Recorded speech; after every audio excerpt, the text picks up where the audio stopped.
अस्सलामु अलैकुम वरहमतुल्लाहि वबरकातुहू। नवे जमात के अजीज़ तलबा व तालिबात, आज हम हिस्ट्री का एक और यूनिट शुरू करने जा रहे हैं जिसका टॉपिक, इसका मौजू है forest society and colonialism. Forest society and colonialism ये एक और यूनिट है जो हमारे T1 के सिलेबस में है। सबसे पहले हम देखेंगे फॉरेस्ट सोसाइटी को क्यों कहते हैं। फॉरेस्ट यानी कि जंगलात का आपको पता ही है, लेकिन यहाँ पे एक और टर्म यूज किया सोसाइटी। सोसाइटी भी आपको पता है।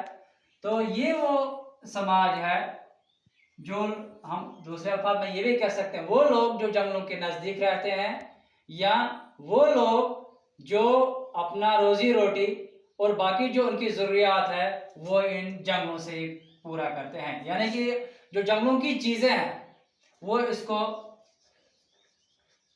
नेचुरल फॉर्म में यूज करते हैं। जंगलों से हम बहुत सारी जंगलों से बहुत सारी चीज़ें निकलती है, उसको हम अपने इस्तेमाल में लाते हैं। उस पर हम बाद में करें, लेकिन हम ये कह सकते हैं कि फॉरेस्ट सोसाइटी, हम उस सोसाइटी को कहते हैं, उन लोगों को कहेंगे जो बिल्कुल एक क्लोज एसोसिएशन में जंगलों के साथ वाबस्ता होंगे। यानी कि उनकी जो रोजी रोटी का जो दारोमदार है वो ज़्यादातर इन जंगलों पे रहता है। यानी हम दूसरे अल्फाज में ऐसा है कि वो लोग जो बिल्कुल जंगलों के साथ रहते हैं और उनके जो मवेशी या बाकी जो उनकी वो जिम्मेदारियां, बाकी जो उनके जो काम काज है वो जंगलों के साथ ही वाबस्ता होते हैं। यानी कि हम तकरीबन ये कह सकते हैं उनकी रोजी रोटी का जरिया जो है वो जंगलात ही है। अब आते हैं इस टर्म पे कॉलोनियलिज्म। ये सबको पता है कि जब एक मुल्क दूसरे मुल्क को गुलाम बनाता है, ये और we can say the subjugation of one country by the other country. यानी कि बाहर से लोग आते हैं, किसी दूसरे मुल्क पे कब्जा करते हैं और उसके जितने भी रिसोर्सेज हैं उनको यूटिलाइज करते हैं, उनको एक्सट्रैक्ट करने की कोशिश करते हैं। चाहे वो ह्यूमन रिसोर्स होगा या जो उनको बाकी रिसोर्स है, तो इन सबको इस्तेमाल में लाते हैं कौन? जो मुल्क किसी दूसरे मुल्क पे कब्जा करे। यानी कब्जा करने वाले गुलाम लोगों का सारा रिसोर्स इस्तेमाल कर रहे हैं, इवन के ह्यूमन रिसोर्स।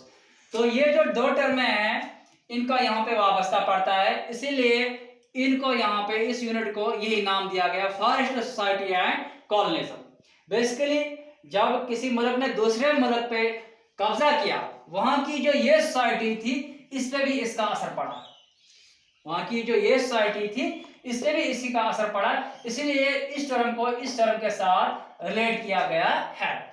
अब फिलहाल आपको दो टर्म समझ आ गई। फॉरेस्ट सोसाइटी किसको कहते हैं? हम ये कह सकते हैं वो लोग जो बिल्कुल जंगलों के साथ जुड़े होते हैं या इनकी रोजी रोटी का जरिया ये जंगल है। और कॉलोनिज्म किसको कहते हैं? बेसिकली जब कोई मुल्क दूसरे मुल्क पे कब्जा करता है और उसके तमाम रिसोर्स को इस्तेमाल में लाता है। बेसिकली इस कॉलोनिज्म का इफेक्ट यहाँ की इस फॉरेस्ट सोसाइटी पे पड़ता है, तो इसलिए इन दो टर्म्स को रिलेट किया गया है। अब इस फॉरेस्ट सोसाइटी में हम देखते हैं क्या होता है। ये जो अगर हम अपने जो कि मैंने यहाँ की जितने भी नेचुरल थिंग्स है जो इस फॉरेस्ट से निकलते हैं, हम ये फॉरेस्ट सोसाइटी इनका इस्तेमाल करती है, यूजेस them। अगर हम अपने क्लासरूम पे नजर डालेंगे तो बहुत सारी चीजें ऐसे होंगी जो हम इस्तेमाल में लाते हैं। फॉर एग्जांपल हमारे जो डोर्स एंड विंडोज है या डेस्क्स है या ये जो व्हाइट बोर्ड मार्कर है, कहीं ना कहीं इसका कनेक्शन भी इन फॉरेस्ट से है। यानी कि फॉरेस्ट का जो मटेरियल है, फॉरेस्ट सिर्फ हम नहीं कह सकते जहां पे देवदार और कायरो होंगे, नहीं, जहां पे प्लांटेशन बहुत ज्यादा मिकदार में होंगी उस सब को हम फॉरेस्ट ही कहते हैं। यानी कि ये विल्लो जो है, हमारे ऑर्चार्ड्स जो है, ये सब फॉरेस्ट में ही आते हैं कंसिडर किए, लेकिन ये इनका नंबर ह्यूज होना चाहिए। तो कहीं ना कहीं हमारे क्लासरूम की सारी चीजें अगर हम नजर डालेंगे क्लासरूम में या घर में, बहुत सारी चीजें हम इस्तेमाल करते हैं। कहां से? जो हम जंगल से। हाँ, इवन आवर पेपर्स, जो हमारे पेपर्स है वो भी हम इन वुड से एक्सट्रैक्ट करते हैं, इन्हीं जंगलों की लकड़ी से एक्सट्रैक्ट करते हैं। इसके अलावा क्या देखते हैं? डेस्क आप देखो, ये भी जंगलों की लकड़ी से निकलते हैं। Tables, doors, windows, even dies, जो हम मुख्तलिफ किस्म के रंग कहीं पे इस्तेमाल करते हैं, ये भी जंगलात की लकड़ी से हासिल किया जाता है। इसी साथ स्पाइसेस, यानी कि जो मसाले हम इस्तेमाल करते हैं ये भी इन जंगलों से निकलते हैं। क्लोथ्स भी पौधों से हम निकालते हैं। आपको पता है कॉटन प्लांट है, वहां से कॉटन ये थ्रेड निकलती है, उसके बाद हम कॉटन क्लॉथ्स वीव करते हैं।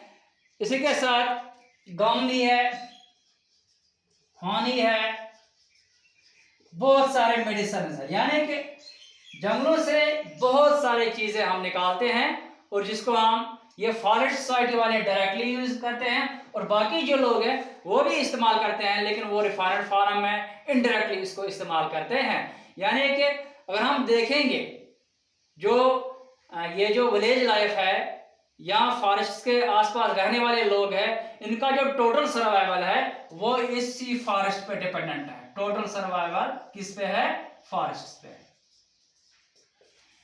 क्योंकि फॉरेस्ट से हम बेशुमार चीजें निकालते हैं जो लोगों को मुख्तलिफ किस्म की माशी हालत में मदद करते हैं।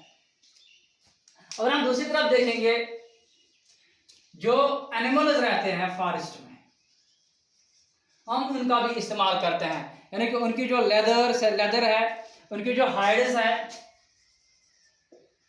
जिसको हम खाल कहते हैं, उसको हम एज लेदर यूज करते हैं। फिर लेदर बहुत सारी चीजों में, जैसे हमारे शूज में, जैकेट्स में, बाकी जो और चीजें हम बनाते हैं फर्सेस वगैरह, इन सब चीजों में हम इस्तेमाल करें। यानी कि आप हम देखते हैं जो फॉरेस्ट सोसाइटी है ये फॉरेस्ट की प्लांट लाइफ भी इस्तेमाल करती है, एनिमल लाइफ से भी फायदा उठाते हैं। इसी तरह जो बाकी लोग हैं जो फॉरेस्ट से दूर है लेकिन इनडायरेक्टली ये भी इन प्लांट स्पेशीज का भी इस्तेमाल करती है, फॉरेस्ट में एनिमल स्पेशीज का भी इस्तेमाल करती है।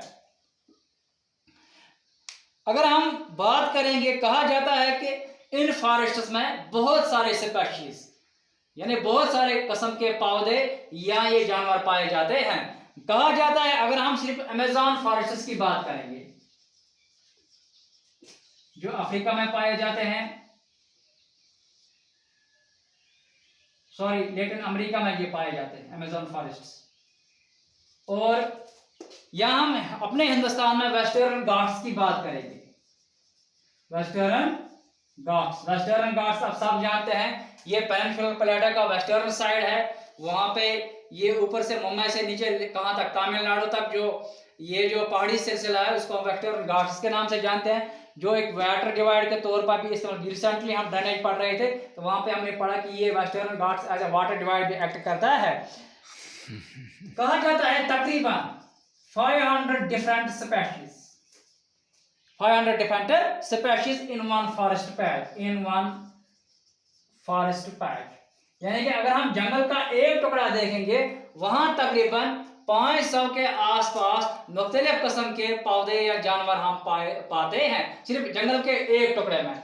इसी तरह अगर हम किसी लार्ज फॉरेस्ट की बात करेंगे, बड़े फॉरेस्ट की बात, वहां हजारों की तादाद में स्पेशीज पाए जाते हैं।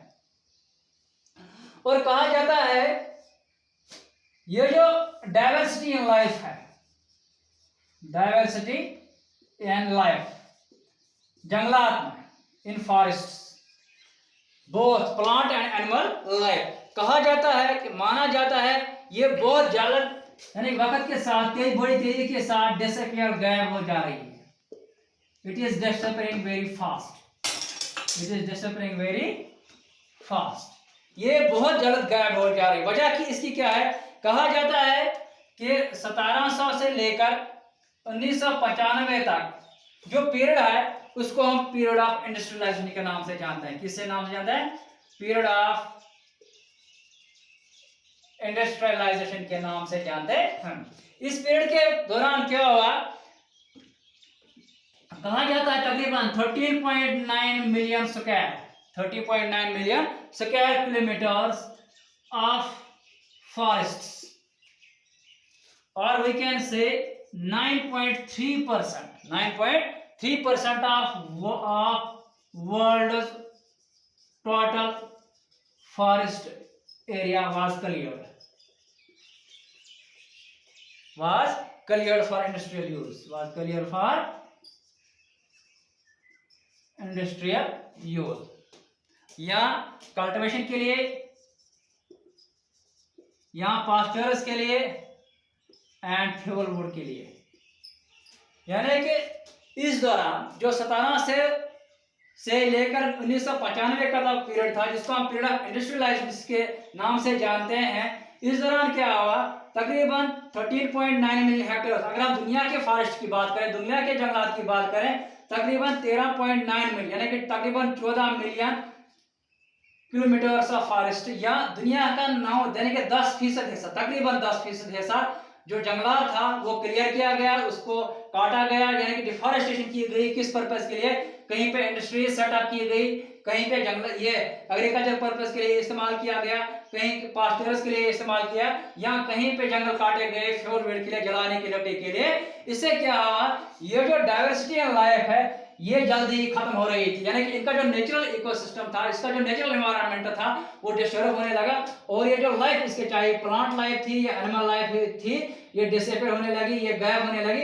जब ये चीजें गायब होने लगी, इससे क्या हुआ, ये जो फॉरेस्ट सोसाइटी है इनकी रोजी रोटी पे असर होने लगा, क्योंकि ये अपनी रोजी रोटी कहां से हासिल करते, इसका जो लाइवलीहुड था जंगलात से ये तमाम चीजें इन नेचुरल फॉर्म निकालते थे।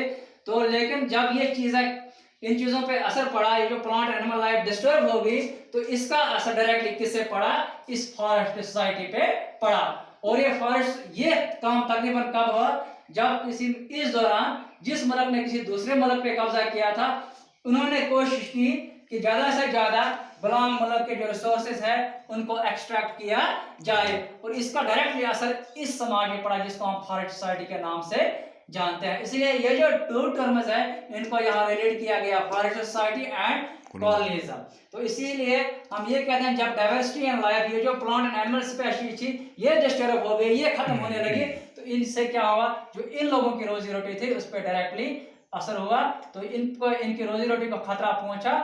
तो यही इस जगह में आज हम जानकारी दे रहे थे, ये हम इंट्रोडक्शन दे रहे थे इस यूनिट का कि फॉरेस्ट सोसाइटी किसको कहते हैं, कॉलोनिज्म किसको कहते हैं, और फॉरेस्ट सोसाइटी का डिफॉरेस्टेशन के साथ क्या असर है, और कॉलोनिज्म जो थे, जो जिस मुल्क ने दूसरे मुल्क पे कब्जा किया, उसने कैसे दूसरे मुल्क के जो रिसोर्सेज थे, चाहे वो एनिमल रिसोर्सेज थे या प्लांट रिसोर्सेज थे, इवन के ह्यूमन रिसोर्सेज थे, उनको कैसे एक्सप्लॉइट किया एज पर दियर नीड्स, और वहाँ के लोगों को लिए मुश्किलात पैदा किए, और इसके साथ साथ जो फॉरेस्ट का नेचुरल एनवायरनमेंट था, नेचुरल इकोसिस्टम था, उसको भी डिस्टर्ब करके रख दिया। आज के लिए बच्चों इतना ही, बाकी वसल्लम।